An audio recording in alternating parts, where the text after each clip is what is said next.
Number 2 po natin is holding the clutch at biting point for too long. Ito po yung mga clutch driver kung tawagin. Ito po yung mga driver na kung saan hindi nila inaalis yung kanilang paa sa clutch kahit na nakaarangkada na yung sasakyan. Ayan, ganyan.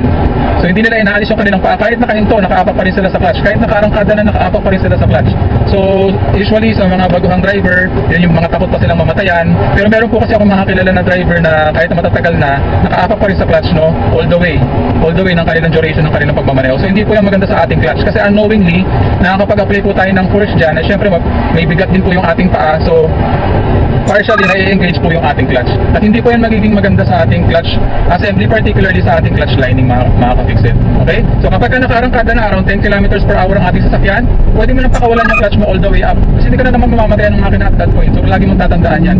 Huwag kang matakot na pakawalan yung iyong clutch all the way up at ilagay yung iyong kaliwang paa sa resting position niya dito sa kaliwang bahagi ng ating mating. Ayan, kagaya ng ginagawa ko ngayon.